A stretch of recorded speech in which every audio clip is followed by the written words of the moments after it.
Hello guys, कैसे हैं आप सब। मैं आपका दोस्त एक बार फिर स्वागत करता हूं आपको अपने यूट्यूब चैनल बॉबी साइंस में। और देखिए आज की वीडियो में मैं आज एक ये क्वेश्चन बेस्ड नहीं होकर एक गति के जो लेसन है आपके जो सिलेबस में है गति, उससे रिलेटेड जो उससे आपसे 2 से 3 क्वेश्चन हर एग्जाम में पूछे जाने वाले हैं। ठीक है, तो ये एक इंपॉर्टेंट टॉपिक हो जाता है आपकी परीक्षा की दृष्टि से। तो आप इसमें बने रहिए मेरे साथ, मैं आपके आज सारे डाउट क्लियर कर दूंगा गति से रिलेटेड। ठीक है, जो भी गति का चैप्टर से क्वेश्चन आएंगे आपसे आगे जो क्वेश्चन है वो नहीं छूटेंगे। ठीक है, देखिए पहला ही मैंने ये टॉपिक लाया गति क्या है। गति किसे कहते हैं, गति कैसे कैसे हैं। ठीक है, तो गति क्या है ये मैंने पहला टॉपिक लाया और उसमें लिखा मैंने गति जब कोई वस्तु समय के साथ अपनी कंडीशन में परिवर्तन लाती है। देखिए होता क्या है, कंडीशन कहाँ से गिनी जाती है। एक होता है रेफरेंस पॉइंट, ये मान लीजिए ये एक बिंदु है और इस बिंदु से ये मान लीजिए ये बिंदु है और इस बिंदु से ये इसे यहाँ तक जाना है इस व्यक्ति के लिए। तो जिस बिंदु से ये व्यक्ति चलना स्टार्ट करेगा इसके लिए निर्देश पॉइंट कहते हैं, इसे कहते हैं निर्देश बिंदु। निर्देश बिंदु जब ये व्यक्ति यहाँ से चलना स्टार्ट करेगा निर्देश बिंदु से और यहाँ तक अपनी कंडीशन पर पहुँचेगा, जिस स्थिति पर पहुँचना चाह रहे हैं वहाँ पर, तो इसकी जो गणना होगी वो यहाँ से होगी। मतलब इसका जो काउंट होएगा, जो हमें दूरी जो नापेंगे, हम जिस दूरी के लिए नाप तोल करेंगे वो कहाँ से करेंगे, इस बिंदु से करेंगे। मान लीजिए ये बिंदु है, इस बिंदु से नाप तोल करेंगे और इसने अपनी कंडीशन में चेंज लाया समय के साथ, उसे गति कहते हैं। ठीक है, ये आप समझेंगे। ठीक है, गति कितने प्रकार की होती है। गति के जो प्रकार हैं, गति नंबर 1 होती है सरल रेखी गति। सरल रेखी गति कौन सी होती है, जब कोई वस्तु सीधी रेखा में गति करती है। मतलब सीधी रेखा में, देखिए एक रेखा है ना, ये मान लीजिए ए बिंदु है और ये बी बिंदु है। किसी व्यक्ति के लिए ए से बी तक जाना है, ठीक है, और वो सीधी रेखा में गति कर रहा है, तो वो उसकी गति कैसी कहलाएगी, सरल रेखी गति। जैसे कार की गति, अगर कार आप देखते हो कार केवल एक साइड में गति करती है, मतलब सीधी रेखा में गति करती है ये, इसके लिए द्विविमीय गति भी कहते हैं। इसके लिए द्विविमीय गति भी कहते हैं, द्विविमीय गति। ठीक है, तो आप समझ सके होंगे। ठीक है ना, एक समान गति किसके लिए, सॉरी सरल रेखी गति जब कोई वस्तु किसी सीधी रेखा पर गति करती है तो वो उसकी गति कैसी कहलाती है, सरल रेखी गति। ठीक है, सीधी रेखा में गति करनी चाहिए। सही, अगर गति कैसा है, गति कैसे मतलब कैसी इकाई है। गति की अगर बात करें, गति जो है, गति एक अदिश राशि, कैसी है, अदिश राशि है। ये बात नोट कर लिख लेंगे, अदिश राशि होती है, गति अदिश राशि होती है, क्योंकि इसमें जो है सिर्फ और सिर्फ हमें ये पता होती है कहाँ से कहाँ तक गया, इसका कोई पता नहीं होती किस दिशा में जा रहा है। ठीक है, इसमें दिशा हमें मालूम नहीं होती, केवल परिणाम होता है। ठीक है, दिशा नहीं होती, दिशा इसमें नहीं होती है, केवल परिणाम जो होता है, परिमाण, सॉरी दिशा नहीं होती, परिमाण होता है। ठीक है, केवल हमें ये पता होती है इतनी दूर गए हैं, ये नहीं पता किस साइड में गए। तो ये जो होती है कैसी है, एक अदिश राशि। आपसे पूछते गति कैसी राशि है, अदिश राशि है। ठीक है, आगे देखेंगे गति क्या है, फिर अगला नेक्स्ट टॉपिक है इससे ही अगला गति। देखो मैंने बताया आपके लिए एक समान सरल रेखी गति। अब जो गति है वो वृत्तीय गति है। ठीक है, जब कोई वस्तु वृत्तीय पथ पर गति करती है, मान लीजिए ए कंडीशन पर है, यहाँ पर कोई वस्तु है ए, फिर ये पहुंची बी पर, फिर ये वस्तु अपनी सी पर पहुंची, फिर डी पर पहुंची। ठीक है, आप ये देखेंगे कि ये जो वस्तु है यहाँ से चलना स्टार्ट करेगी तो इससे ऊपर की ओर जब जा रही होगी तो इसमें जो है नहीं वेग कम हो रहा होगा, यहाँ पर जो है नहीं गति कम हो रहेगी, वेग कम हो रहा होगा, है ना, जब ऊपर की ओर चढ़ रही होगी तब। फिर इससे जब बी से सी तक जाएगी तब और वेग कम हो रहा होगा, है ना, और अधिक वेग कम होएगा। जब डी पर पहुंचेगी तब इसका वेग थोड़ा और ज़्यादा होगा, क्योंकि ऊपर से तुरंत नीचे की ओर आ रही है तो वेग ज़्यादा होगा। तो इसमें क्या है, वेग में परिवर्तन हो रहा है इसमें बार बार। आप ये इसमें मैं कुछ और बताना चाह रहा हूँ, आप बस बने रहिए। इसमें क्या हो रहा है, वेग में परिवर्तन हो रहा है, यहाँ पर इस समय वेग में परिवर्तन हो रहा है। और वेग में परिवर्तन जब टाइम के साथ होता है, समय के साथ होता है, तो उसके लिए क्या कहते हैं, उसके लिए त्वरण कहते हैं। तो आप याद रखेंगे वृत्तीय गति हमेशा कैसी गति होती है, त्वरित गति होती है। त्वरण किसे कहते हैं, जब कोई वस्तु एक समान वेग से न चल के आसमान वेग से चले। ठीक है ना, मतलब देखिए यहाँ से यहाँ तक चढ़ी होगी, इसमें वेग कम होगा, फिर इससे जब इस सी पर पहुंची तो और वेग कम होगा, फिर सी से डी पर आएगी तब और तेज वेग हो जाएगा ना, सी से डी पर आते और वेग तेज होगा, सी डी से ए से आती है बहुत तेज वेग होता है। इसलिए इसे कैसी ये गति, वेग में परिवर्तन होता है, त्वरित गति। तो आप इसमें नोट करके लिख लेंगे, एक साइड में नोट करके ऐसे लिख लेंगे कि वृत्तीय गति हमेशा कैसी गति होती है, हमेशा त्वरित गति होती है, हमेशा त्वरित गति होती है। ये बात आप लिखेंगे। ठीक है, त्वरित गति होती है, त्वरित गति होती है। ठीक है, इसे आप नोट करके लिख लेंगे। और ये जो है जो भी आपके सामने स्क्रीन पर चमक रहा है, इस सब के लिए अपनी कॉपी पर लिख लेंगे। ठीक है, देखिए वृत्तीय गति जो कैसी है, जब कोई वस्तु किसी वृत्तीय पथ पर गति करती है, वृत्तीय पथ है और इस पर ही गति कर रही थी, कैसी वस्तु कहलाएगी, वृत्तीय गति। ठीक है, आ गया घूर्णन गति। देखिए घूर्णन गति कैसी होती है, घूर्णन और वृत्तीय बात एक ही है, लेकिन थोड़ा इसमें डिफरेंट होता है। देखिए क्या होता है इसमें, आप देखेंगे इसमें जो है मान लीजिए इसका अक्ष है, अक्ष किसे कहते हैं, ये कोई गेंद टाइप का है, गेंद टाइप के अंदर जो मतलब एक छड़ अगर डाल दी जाए इस तरह से, उसे मतलब इसमें छेद करके, तब ये इसका अक्ष बन जाएगा। और ये वस्तु क्या करे, ये जो गेंद है वो इसके इस तरह से गति करे, घूर्णन मतलब इस अक्ष को, ये अक्ष अपनी जगह रहे, मतलब ये जो भी चीज़ है ये अपनी जगह रहे और इसके चारों ओर ही गति करे, घूमे। तो जैसे लट्टू की गति होती है, लट्टू जो है एक, ये मान लीजिए एक इसकी नोक होती है और इसके ऊपर चारों ओर घूमता है, ठीक है। तो इसकी गति कैसी गति आ जाएगी, ये घूर्णन गति है, ठीक है। घूर्णन गति जब कोई वस्तु अपने अक्ष के परित घूमती है, मतलब अक्ष के अनुदिश घूमती है, तो वो कहलाती है घूर्णन गति। जैसे पृथ्वी की गति, जैसे पृथ्वी जब घूमती है, पृथ्वी की गति क्या है, पृथ्वी की गति आपसे पूछ ले पृथ्वी की गति किस प्रकार की गति है, तो कैसी है, घूर्णन गति है, ठीक है, क्योंकि अपने अक्ष के परित घूमती है पृथ्वी। आगे देखेंगे और देखिए पृथ्वी अगर अपने अक्ष पर घूमती है तब क्या कहलाता है। अगर पृथ्वी अपने अक्ष पर घूमे, पृथ्वी जब अपने अक्ष पर घूमती है तो उसे कहते हैं पृथ्वी का घूर्णन, ठीक है। पृथ्वी का परिभ्रमण उसे कहते हैं परिभ्रमण, परिभ्रमण, ठीक है। जब और परिभ्रमण से क्या होता है, दिन रात होते हैं, ठीक है। कि जो पृथ्वी जब अपने परिभ्रमण करती है, अपने ही अक्ष के चारों ओर घूमती है, तो उसे कहते हैं परिभ्रमण, और परिभ्रमण से ही दिन रात होते हैं, है ना। अगर क्या कहते हैं उसकी बात करें, मौसम कैसे चेंज होते हैं, मौसम चेंज होते हैं परिक्रमण से, ठीक है। जब परिक्रमा करती है, परिक्रमा, ठीक है, ये एक भूगोल का टॉपिक है, ये आप भूगोल पढ़ेंगे तब आपके लिए पता चलेगा। आप बस इतना समझिए कि वृत्ति गति क्या है ना, घूर्णन गति क्या, तो घूर्णन गति जो है कैसी है, अपने अक्ष के परित घूम रही है, तो वो घूर्णन गति कहलाएगी। नेक्स्ट बात करेंगे गति के प्रकार, है ना, ये तीसरा बात है। 2 टॉपिक पढ़ा चुका हूँ आपके लिए, एक और रहेगा लास्ट में आपका, दोलनी गति। दोलनी गति क्या होती है, जब कोई वस्तु अपनी कंडीशन, मतलब जो इसकी स्थिति है, मान लीजिए इसकी ये कोई दोलन था और इसके जो है ना बीचों बीच में यहाँ पर कोई चीज़ पड़ी थी, मतलब ये, और ये अपनी स्थिति के चारों ओर इस तरह से गति कर रहा है, ठीक है। मतलब कभी इधर जाता है, कभी इधर जाता है, तो इस प्रकार की गति झूला की गति जो होती है, जैसे कि झूला की गति, है ना, झूला की गति। तो किस प्रकार की गति है ये, एक प्रकार की दोलन गति है, मतलब ये दोलन कर रही है। पेंडुलम, देखिए पेंडुलम क्या होता है, पेंडुलम, पेंडुलम का आवर्तकाल कहीं पूछ लिया था, पेंडुलम का आवर्तकाल क्या होता है, पेंडुलम का आवर्तकाल आपका, पेंडुलम का आवर्त 2 सेकंड होता है, कितना होता है, 2 सेकंड होता है, सही है। इसके लिए पढ़ाऊंगा मैं, जब मतलब आपके लिए जब ग्रेविटेशन पर आएंगे, मतलब जो गुरुत्वीय त्वरण के बारे में पढ़ाऊंगा, तब पेंडुलम के बारे में बताया जाएगा, सही है। दोलनी गति जब कोई वस्तु अपनी मतलब स्थिति के इधर उधर गति करे, मतलब इसकी स्थिति ये थी लटकी हुई और ये इसके इधर उधर कभी इधर जाती है, कभी इधर जाती है, मतलब पहले ए पर पहुंची फिर बी पे पहुंची है, मान ली कंडीशन इसकी सी थी, है ना, सी से कभी बी पर पहुंच रही है, कभी ए पर पहुंच रही है, इस पर गति क्या कहला रही है, दोलनी गति कहलाएगी, दोलनी गति। जैसे बच्चे झूले झूलने की गति होती है वाली। इसमें देखिए एक काल्पनिक गति होती है।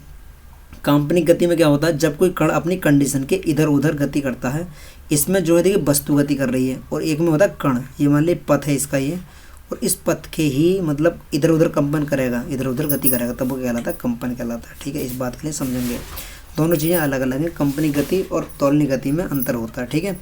नेक्स्ट टॉपिक की बात करेंगे दूरी, है ना, फिर आगे आ जाता है आपका दूरी क्या है ना, दूरी क्या है, दूरी देखिए एक अदिश राशि है, दूरी क्या है, एक अदिश राशि होती है, अदिश राशि होती है, मैंने आपके लिए बताया। गति भी अदिश राशि है और दूरी भी अदिश राशि होती है, क्योंकि इसमें केवल दिशा होती है, केवल दिशा होती है, दिशा होती है, परिमाण नहीं होता, ठीक है। इसमें परिमाण नहीं, सॉरी, इसमें केवल परिमाण होता है, दिशा नहीं होती, ठीक है। इसलिए ये क्या कहलाती है, अदिश राशि, ठीक है। दूरी क्या है, देखिए ये मान लीजिए ये कोई एक कंडीशन चला, ये वस्तु है ए, फिर ये आपकी बी पर पहुंचेगी, बी फिर सी पर पहुंचेगी, फिर ये डी पर, ठीक है। इस तरह से वस्तु चल रही है। ये माना मैंने यहाँ से लेकर यहाँ तक की जो लंबाई है वो 10 मीटर है, 10 मीटर, ठीक है। फिर ये बी से सी तक की जो लंबाई है वो कितनी है आपकी, ये मान लीजिए 8, ठीक। फिर इसके बाद आप ये मान लीजिए क्या कहते हैं, सी से डी तक फिर 10 है ना, एक वर्गाकार है ना, सॉरी आयताकार है, ये रेक्टेंगल है, और रेक्टेंगल में जो है मतलब आमने सामने मुझे बराबर होती है, इस तरह का मैंने बनाया है, ठीक है। फिर मान लीजिए पहले कोई वस्तु ए से चली और ए से पहले बी पर पहुंची, ठीक है। बी तक पहुंचने में उसने 10 मीटर की दूरी तय करी, फिर बी से सी तक पहुंचने में 8 मीटर, फिर सी से डी तक आने में उसे फिर 10 मीटर लगे, ठीक है। तो इसकी अगर हम कुल दूरी की बात करेंगे, कुल दूरी की बात करें तो कितनी हो जाती है, पहले 10 चला, फिर आपका 8 चला, फिर ये फिर 10 चला, ठीक है। तो ये कितना हो जाता है 28, कितना हो जाएगा 28 मीटर, कितना चला 28 मीटर, तो ठीक है। देखिए एक नोट में इसमें लिखा हुआ है, दूरी कभी निगेटिव नहीं होती, मतलब दूरी कभी ऋणात्मक नहीं होती है, ऋणात्मक नहीं होती है, ना ही ये जीरो होती, ना ही कभी ये जीरो होती है, हमेशा ये क्या आती है, किसी न किसी नंबर में आएगी और पॉजिटिव आएगी, ठीक है, दूरी हमेशा। लेकिन विस्थापन कुछ अलग चीज़ है। विस्थापन क्या है, विस्थापन जो होता है किसी वस्तु का प्रारंभिक तथा अंतिम कंडीशन की न्यूनतम दूरी है। मान ली न्यूनतम दूरी के ये ए है और ए से डी तक की दूरी, मतलब कम से कम दूरी, मतलब मान ली पहले ए से चला, ए बिंदु से ए से चला, ये व्यक्ति बी तक पहुंचा, बी तक पहुंचने के बाद ये सी तक पहुंचा और सी तक पहुंचने के बाद ये अब डी तक पहुंचा। ठीक है, डी तक पहुंचा। ये दूरी जो है टोटल काउंट होती है, लेकिन विस्थापन जो है पहली और अंतिम स्थिति को कहते हैं। मतलब अब मान लो कि ये ए है और ए से डी तक की दूरी कितनी है इस समय, तो वो कितनी है 8 मीटर। तो ठीक है, विस्थापन कितना हो जाएगा 8 मीटर। विस्थापन हमेशा क्या होता है, विस्थापन हमेशा दूरी से या तो बराबर होएगा या कम होता है। ठीक है, तो देखिए विस्थापन क्या है, विस्थापन के बारे में आपको बताऊंगा। विस्थापन जो है इस समय क्या हो जाएगा, डिस्प्लेसमेंट इसका जो हो जाएगा। विस्थापन केवल क्या होता है, विस्थापन प्रारंभिक दूरी और अंतिम दूरी की, है ना, प्रारंभिक और अंतिम दूरी के न्यूनतम दूरी कहलाती है। ठीक है, तो विस्थापन क्या होता है, विस्थापन इसमें 8 मीटर है इस समय। ठीक है, नहीं 8 मीटर। तो मैं आपके लिए एक अलग नई पेज पर लेकर बता देता हूँ। ये देखिए, अगर मैं बात करूँ आपसे क्या कहते हैं विस्थापन की, विस्थापन जो होता है, विस्थापन हमेशा जो होता है वो छोटा होगा या बराबर होगा दूरी के। ये आप नोट करके लिख लेंगे। ठीक है, छोटा होगा या बराबर होगा दूरी के। तो विस्थापन होना है, विस्थापन बटे जो दूरी है वो बराबर होती है हमेशा, मतलब बराबर है और छोटी होगी 1 के। ठीक है, मैं बताने क्या चाह रहा हूँ, आप देखिए समझिए इस बात के लिए कि एक व्यक्ति है, ये मान लीजिए इस तरह से चला और इस तरह से चला। ठीक है, नहीं इस समय मान लीजिए 1 मीटर चल रहा है, फिर ये 2 मीटर चल रहा है, फिर 1 मीटर चल रहा है, फिर 2 मीटर चल रहा है। अगर मैं टोटल काउंट करूँगा 1 2 1 2, ठीक है, तो 2 और 1 3 और 3 6। दूरी की बात करें, दूरी कितनी हो जाती है, टोटल 6 हो जाती है। लेकिन इस अवस्था में अगर मैं डिस्प्लेसमेंट की बात करूँ, डिस्प्लेसमेंट बोले तो विस्थापन की बात करें, तो विस्थापन ये मान लीजिए ए बिंदु है और यहाँ पर बी बिंदु है। ए से बी बिंदु की न्यूनतम दूरी को कहते हैं विस्थापन। तो ए में देखिए 1 मीटर चला, फिर यहाँ पर कितना चला था, फिर यहाँ पर भी 1 मीटर चला, यहाँ पर भी 1 मीटर। तो यहाँ पर विस्थापन जो हमेशा कितना हो जाएगा, 3 मीटर हो जाएगा। मतलब ये टोटल काउंट नहीं होगा, मतलब केवल अंतिम स्थिति और प्रारंभिक स्थिति का योग होता है विस्थापन। ठीक है, अब मैं मैं ये क्यों कह रहा हूँ कि विस्थापन और दूरी आपस में बराबर कैसे हो जाती हैं। ये मान लीजिए अगर ये व्यक्ति ए से बी तक चला, ए से बी तक चला, सिर्फ और सिर्फ ए से बी तक, ये 1 मीटर चला होगा, 1 मीटर। तो जितना ये इस वक्त तो देखिए पहली दूरी और अंतिम दूरी की भी, मतलब पहली स्थिति और अंतिम स्थिति के बीच की दूरी भी 1 मीटर है।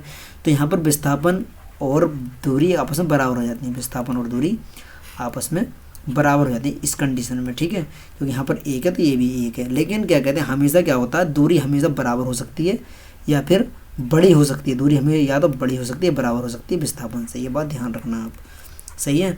तो ये बहुत इंपॉर्टेंट नोट है, इसके इस बात के लिए समझें। ठीक है, अगर नहीं आ रहा समझ में तो फिर मेरे कमेंट बॉक्स में लिखें। अगर आपके लिए बात समझ में नहीं आ रही है तो मैं और अच्छे से बताने का प्रयास करूँगा।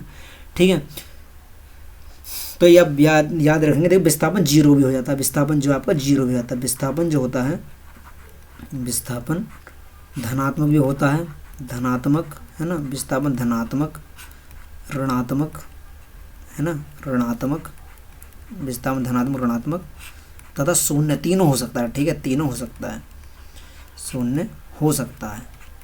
लेकिन दूरी में ऐसा नहीं होता, दूरी हमेशा क्या होती है, धनात्मक ही होती है। ठीक है, अब कैसे हो सकता है, देखिए विस्थापन यहाँ पर तो धनात्मक आपको शो हो ही रहा है। ठीक है, लेकिन ऋणात्मक कब हो जाता है, ये मान लीजिए कोई वस्तु इससे ए पॉइंट से गई बी तक, ए से बी तक अपना चाल चली, उसने मान लीजिए 1 मीटर चला और बी से ए तक आने में उसने क्या कर दिया, 1 मीटर और वापस कर दिया। इस समय जो है इस कंडीशन क्या है, उल्टी आ गई, मतलब जो है ना रिवर्स हो गया इस समय जो है, नहीं तो 1 मीटर जो है ये माइनस में आएगा, माइनस में 1 मीटर काउंट होगा। अगर दूरी की बात करते दूरी कितनी हो जाती है, 2 मीटर हो जाती है। यहाँ पर दूरी की बात करते दूरी 2 मीटर हो जाती है, लेकिन विस्थापन क्या है इसमें, -1 मीटर हो जाएगा। अगर 0 के बाद 0 कब हो जाता है, 0 कब हो जाता है, जब कोई वस्तु मान लीजिए अपनी कंडीशन में ए से चली और बी तक पहुंची और बी से पुनः ए तक आ जाए, अगर वापस आ जाए इसी कंडीशन में, 1 मीटर चलिए और 1 मीटर ही वापस आ जाए, तो इस कंडीशन में मतलब कोई वस्तु अपनी प्रारंभिक अवस्था में जब वापस आ जाती है तो उस अवस्था में क्या होता है, विस्थापन 0 हो जाता है। देखिए इसका एक उदाहरण आपके लिए बताता हूँ मैं। अगर आप जीना पर चढ़कर जा रहे हैं, आपके घर पर सीढ़ी जरूर होंगी, जीना जिसे कहते हैं हमारे गाँव की भाषा में। तो जीना अगर ये मान लीजिए आपका ये जो है सीढ़ी पर जब आप जा रहे हैं, सीढ़ी पर आप गए और सीढ़ी पर जाने के बाद जब आप वापस आ जाते हैं इसी अवस्था में, तो विस्थापन इसमें 0 हो जाता है, विस्थापन 0, लेकिन कार्य जो है वो पॉजिटिव रहता है। ठीक है, सॉरी कार्य भी 0 हो जाता है, लेकिन दूरी जो है, दूरी इसमें कुछ काउंट हो जाती है। जैसे मान लीजिए आप 10 मीटर चढ़े थे ऊपर और 10 मीटर वापस आ गए, तो दूरी इस अवस्था में क्या हो जाएगी, 20 मीटर हो जाएगी। लेकिन विस्थापन ऐसा नहीं होता। विस्थापन अगर आप 10 मीटर गए हैं, 10 मीटर गए हैं और 10 ही मीटर आप वापस आ गए तो उस अवस्था में जीरो हो जाता है। तो विस्थापन जो घटता है रिवर्स में, जब वापस आते हैं तो घट जाता है, ठीक है। 10 से 10 घटा तो जीरो, ठीक है, इस तरह से। अब देखिए नेक्स्ट टॉपिक पर बात करेंगे हम, है ना। ये पढ़ा रहे थे दूरी कहीं भी निगेटिव और जीरो नहीं होती है ना। अगली बात करेंगे चाल क्या है, अगली बात करेंगे हम। तो चाल की है, तो इसमें देखेंगे चाल क्या है। चाल जो है, चाल हमेशा चाल किसी वस्तु द्वारा एक समय में तय की गई दूरी। ये देखिए इसमें बहुत इंपॉर्टेंट देखने की बात है, इसमें क्या है, दूरी। चाल हमेशा दूरी से काउंट होती है, चाल जो हमेशा दूरी से काउंट होती है। आप देखेंगे चाल बराबर हमेशा पढ़ते होंगे, चाल बराबर दूरी बटे समय होता है, ठीक है। चाल बराबर दूरी बटे समय होता है, ये बात आप याद रखेंगे। तो चाल बराबर दूरी बटे समय होता है, तो दूरी से काउंट होती है। और दूरी कैसी राशि है, दूरी आपको मैंने बताया था अदिश राशि। दूरी कैसी राशि है, अदिश राशि। तो चाल भी कैसी राशि हो जाएगी, चाल भी अदिश राशि हो जाएगी, ठीक है। ये आपका आज डाउट क्लियर होगा। चाल कैसी राशि हो जाएगी, अदिश राशि हो जाती है, अदिश राशि है चाल, ठीक है। अब देखिए अगर इसमें इसका मात्रक की बात करें तो चाल दूरी के लिए किसे मापते हैं, मीटर मापते हैं, मीटर, और समय के लिए सेकंड में। तो इसका जो मात्रक हो जाता है मीटर पर सेकंड हो जाता है, या फिर कभी कभी ऐसे भी लिख कर आता है मीटर। जब ये सेकंड, ये नीचे वाला जो ऐसे ऊपर जाएगा तो ये माइनस का हो जाएगा, ठीक है। तो माइनस का 1, तो इसका मात्रक क्या होता है, ms-1। देखिए क्वेश्चन कभी कभी आपसे ग्रुप डी में कई बार पूछा भी गया है। अगर आपने प्रैक्टिस सेट लगाए होंगे तो उनमें आप बड़ी गौर से देखना, उसमें एक क्वेश्चन पूछा गया। अभी मैं बताऊँ क्या क्वेश्चन था। देखिए बेग जो है, बेग हमेशा विस्थापन से काउंट होता है। बेग क्या है, बेग क्या चीज़ है, देखो वेलोसिटी क्या है, वेलोसिटी जो हमेशा काउंट होती है विस्थापन से काउंट होती है। किससे होती है, विस्थापन से। इस बात को नोट करके बहुत दिमाग से देखने की बात है। ये होती एक ही चीज़ है, देखिए विस्थापन बटे समय, यहाँ पर दूरी बटे समय। यहाँ पर दूरी से काउंट होती है, चाल बराबर दूरी बटे समय होती है, और बेग बराबर विस्थापन बटे समय होता है। तो विस्थापन में भी देखिए, विस्थापन के लिए किस में काउंट करते हैं, विस्थापन जो था हमेशा, विस्थापन बात करें तो विस्थापन जो है इसके लिए भी हम मीटर में काउंट करते हैं, और समय के लिए सेकंड। तो इसका मात्र क्या होता है, मीटर पर सेकंड, ठीक है। ये माइनस का इधर आ जाएगा, ये ऊपर जाएगा एस तब। तो एक क्वेश्चन क्या आता है, क्वेश्चन आपसे ये पूछा जाता है निम्नलिखित में से, इस तरह से आपसे ये दो मात्र एक ये चीज़ दे रखी होगी, आपसे पूछेगा कि निम्नलिखित में से, इस तरह से आता है कभी, निम्नलिखित में से किसकी समान राशि है ना, किनकी दो समान मात्रक हैं। तो देखिए चाल का और बेग का, चाल का और बेग का एक जैसा मात्रक होता है, ठीक है। मात्रक इनके समान होते हैं, ये बात भी आप अपने दिमाग में याद रखेंगे, मात्रक समान। अगर मात्रक आपसे बनाने आते हैं तो बहुत अच्छी बात है, ठीक है। नहीं तो अगर नहीं आते तो प्रैक्टिस कीजिए, आपके पास काफ़ी टाइम है, 1 मंथ है पूरा। अगर आप विज्ञान के लिए 1 मंथ लगातार पढ़ेंगे तो बहुत होता है, ठीक है। अगर देखेंगे, देखिए इसका देखिए मात्रक तो ये हो गया, लेकिन इसकी बीमा की बात करें, बीमा कैसे निकालते हैं। दूरी की जो बीमा, दूरी के लिए मीटर मतलब लंबाई l से मापेंगे, ठीक है, और इसके लिए t से मापेंगे, ठीक है। t होता है इसका, तो इसका जो इसकी बीमा जो रहती है वो क्या हो जाती है आपकी LT-1। ऐसे इसकी भी LT-1 ही आएगी, LT-1। तो इनकी बीमा और मात्रक भी समान होते हैं, ये बात आप नोट करके ले लेंगे। बेग और चाल के बीमा और मात्रक दोनों समान होते हैं। तो एक बात देखिए आप, इसमें जो है दूर चाल जो कैसी राशि है, अदिश राशि। चाल आपकी अदिश राशि होती है, ये एक अदिश राशि है। लेकिन बेग जो है, बेग अदिश राशि नहीं है, बेग क्या है, एक सदिश राशि है। बेग एक सदिश राशि होती है, क्योंकि इसमें दिशा पता होती है, सही है। क्योंकि इसमें प्रारंभिक स्थिति और अंतिम स्थिति के बीच की गणना की जाती है, क्योंकि विस्थापन से निकाला जाता है। और विस्थापन भी कैसी राशि, विस्थापन आपकी सदिश राशि हो जाती है। तो आपके लिए मतलब ये आपको समझ में आ गया होगा, चाल और बेग। क्योंकि चाल जो हमेशा किससे निकाली जाती है, चाल आपकी विस्थापन से, और बेग आपकी विस्थापन से, और चाल आपका दूरी से निकाली जाती है, ठीक है। नेक्स्ट बात करेंगे एक समान चाल, ठीक है। एक समान और असमान चाल में क्या फ़र्क होता है। एक समान चाल जो है ये आप देख रहे हैं, जब कोई वस्तु समान समय में समान दूरी तय करती है, समान समय में समान दूरी तय करती है, तब इसे एक समान चाल कहते हैं। देखिए ग्राफ से आपको समझ में आने वाला है, मैं आपको बताऊंगा। देखिए चाल की बात करिए, किसकी बात करिए, चाल की। चाल बराबर क्या होता है, चाल बराबर, देखिए बहुत इंपॉर्टेंट चीज़ है, मैं आपके लिए बता रहा हूँ। ये चाल बराबर दूरी बटे समय होता है। देखिए ये मत कीजिए, क्या कहते हैं, ये मैं आसान चीज़ बता रहा हूँ। ये वाली आसान है, आपने पढ़ा भी हो कई बार, ये तो आसान है, लेकिन इसका यूज जो है मैं अभी बताने वाला हूँ। देखो किस तरह से हम ग्राफ में करते हैं। तो दूरी बटे समय, ठीक है। आप याद रखना कि हमेशा याद रखें, ग्राफ के अंदर यहाँ पर समय दे रखा होता है, नीचे की ओर आपका समय ही मिलेगा, ठीक है। लेकिन यहाँ पर चेंज होता रहता है, ऊपर वाला यानी यहाँ पर अगर आपका दूरी है तो आप समझ जाना कि ये चाल वाला ग्राफ है। किसका है, चाल ग्राफ है। दूरी बटे समय ही चाल होती है, ठीक है। अब मान लीजिए एक समान चाल में कैसे समझा रहा हूँ आपके लिए। ये मान लीजिए 1 मीटर था, फिर ये 2 मीटर हुआ, फिर ये आपका 3 मीटर हुआ, सही है। ऐसे ये पहले 1 सेकंड था, फिर ये 2 सेकंड हुआ, ठीक है, 2 सेकंड हुआ, फिर ये 3 सेकंड हुआ। अब आप इनके अंतर निकालिए, 3 में से 2 गया तो 1 बचेगा, 2 में से 1 गया तो भी 1 बचेगा, है ना। तो आप ये देखिए, क्योंकि अब इसमें से 1 सेकंड में से 1 सेकंड, 2 में से 1 सेकंड घटाएंगे, 2 सेकंड में से जब 1 सेकंड घटाएंगे तो 1 सेकंड बचेगा, और 3 सेकंड में से फिर 2 सेकंड घटाएंगे तब भी 1 सेकंड बचेगा। तो समान तो समय लग रहा है और समान ही दूरी विस्थापित हो रही है। तो इसलिए ये देखिए, जब मैं इन्हें मिलाऊंगा, जब ये मतलब इन्हें मिलाते हुए लाऊंगा, मतलब ये इससे और इससे आपस में मिलाते हुए लाएंगे, तो इन्हें जो है ना ये इस प्रकार ग्राफ मिला, जहाँ पर ये मतलब एक दूसरे को कट करते हैं, यहाँ पर 90 डिग्री कोण बनाते हुए चलते हैं, उन पर एक लाइन खींचते हुए चले जाते हैं। तो इसलिए ये जो है ना इस प्रकार का हमें ग्राफ मिलता है, इस तरह ग्राफ हमें मिलेगा। अगर नहीं यहाँ समझ में, देखिए दोबारा बताऊँ, ये आपके लिए ग्राफ है ना, बड़ा करके बता रहा हूँ। ये मान लीजिए आपका 1 मीटर है, सॉरी 1 सेकंड, यहाँ पर समय होता है, यहाँ 2 सेकंड, यहाँ पर 3 सेकंड। ऐसे यहाँ पर देखिए आपका 1 मीटर, फिर ये 2 मीटर आएगा, फिर ये आपका 3 मीटर आएगा।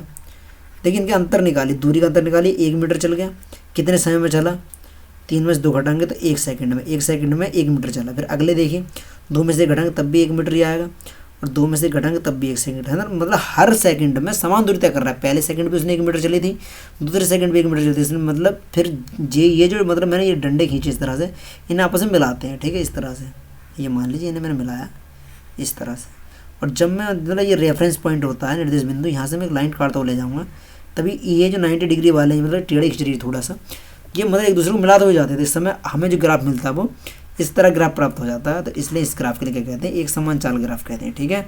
चाल का ग्राफ कैसे पहचानेंगे, हमें से याद रखना, यहाँ पर दूरी होगी, ठीक है, यहाँ पर दूरी दे रखी होगी, और यहाँ पर क्या होगा आपका समय। समय सब में ही नीचे मिलेगा, समय जो सभी ग्राफ में आपका नीचे होता है, ठीक है।